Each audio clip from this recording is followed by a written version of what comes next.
Hey, welcome to Real Time Workflows. I'm MXBell. I worked on Deadpool and Wolverine, Jurassic World Fallen Kingdom, 1917, Hobbs and Shaw, Wheel of Time, Little Mermaid, No Time to Die, tons more. What you're going to get in the channel are my pro tips and how I use Unreal Engine to make films. So let's get started. Let's make some stuff.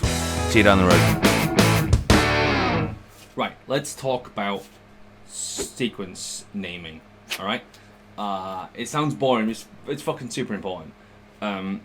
So, sequences are named a certain way. Now you can vary how you want to do it. This is I would say what I've got here is a very standard sort of previous style film naming convention, if you like. There's another video about what is a level sequence effectively, and in that I talk about how it's actually a level sequence is actually it's a shot, right? Which is why there's a shots folder there, right? Comes under cinematics for a reason, and that's an old Unreal Engine thing. It comes under cinematics, but it's a shot. It's a shot, and therefore we've got a shots folder. And then for every sequence, really, I suppose we could have called that a sequences folder, and then you come down. But then we've got sequences, right? And the sequence has got this naming convention here. Sequence is a collection of shots for as far as previs goes, right? A whole sequence together with another one, right, is a whole film. So Present Ridge, I think, had 13 sequences. So the way to think about this is we're going to create a folder for each sequence, and then we're going to bury down until we've got a very granular naming convention. So let's start here. So let's say we're going to make a shot for our whatever this is, cyberpunk film. Let's call it shot. Sequence code will be, let's call it 120 for argument's sake, right?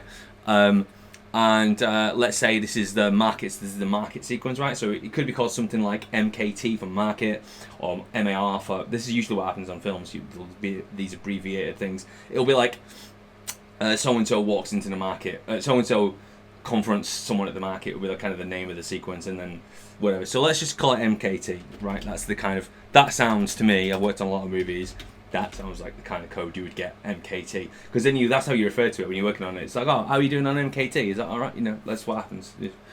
Right, so 120 MKT, that's our sequence folder. Let's go into it. And now, for every shot inside that sequence, we're going to make another folder.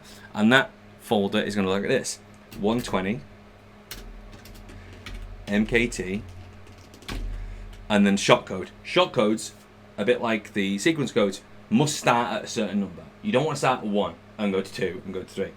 I'll tell you why that in a second. Usually we would start at 1010, right? And then we go up in tens, again, a bit like with the sequence code, you go up in tens. Now, there's a reason for this, and I love storyboard artists, I'm good friends with a lot of them, but they have got an habit of, like, they'll do storyboards and they'll number them 1, 2, 3, 4, and it's like, lads, like, and then they'll do revisions and they'll insert a shot, they'll insert another shot, and then they'll call that one shot 4 because it's the next one, and everything else gets bumped down. And we in previs, what we do is once you've made a shot and you've given it a shot code, that's his fucking shot code. It's not changing, right? That's his shot code forever. Don't matter how many shots you insert before or after it. That's its shot code. So if you've made 1010 and 1020, and then you need to insert a shot in between, you make it 1025, right? Or 1015, or whatever it is. And if you've run out of them, you'll call it shot 9080 or something. It doesn't really matter because it's going in an edit. Like, it doesn't really matter. But we start at least logically 1010 and 1020 and 1030, and if you need to stick a shot in between, pick a number in between. So that's how we do it, and that's why 1010. You start at 1010, and it's also why we put the entire sequence code in this folder structure, because all the sequences are probably going to have a 1010, and so it just makes sense to put the entire structure on. Great, so we understand that. Let's go in here, and so now we're going to do the exact same thing, but we're going to create a level sequence now. We've got, this is our shot is 1010, so we're going to create a level sequence for that shot. So if you wanted to put a prefix in this, so for LS for level sequence, that's what a lot of the kind of more virtual production side of things they like to do, because it demonstrates what kind of file it is when it's just a list of files, right? So because they're all .u assets, so ls underscore just indicates it's a level sequence, and in the same way that ml, like we saw in the levels video, indicates it's a master level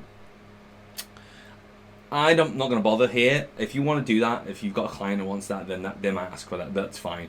I'm not going to bother. So what we're talking here is this shot is 120 MKT 1010, and it is V for version 001. I don't think you need 3 zeros. Some people use them. I don't think you need them. I think it's overkill. Probably not going to get to 999 versions of one shot. So, right. So that's how we name a shot, right? Easy. Now, let's say we've made a version of the shot, and then we make another one. We need another one. Okay, so what we're going to do is we're going to version. Now, there's a thing called version control. You'll see it down here at the bottom right. That can also do some of this, but I still recommend naming your shots with iterative version numbers. Okay, it makes things much easier. So we duplicate this now. Let's say we've had that shot, we've rendered it, we did all the stuff, and we've sent it off. It's in the bin and edit, and then we get a note on it. Now before we do anything, what we want to do is version up. That's the first thing we need to do is version up. If you've had a note on a shot, version up. Don't open it and start working on it. Because at some point a client's going to come back to you and say, can we go back to version 20 of shot 1010, MKT 1010? And you're going to go, oh shit, I fucking edited that, didn't I? And now it's no longer looks like the version that they saw. So don't do it. Just duplicate it first, right? So we go duplicate. Now we've got a version 2. Now you can open that one and make your changes, right? Make sense? So that is sequence numbering conventions. I hope all that makes sense. Questions in there. Make sure you get the starter pack by the joining the mailing list. And what else do I need to say at the end? See you down the road.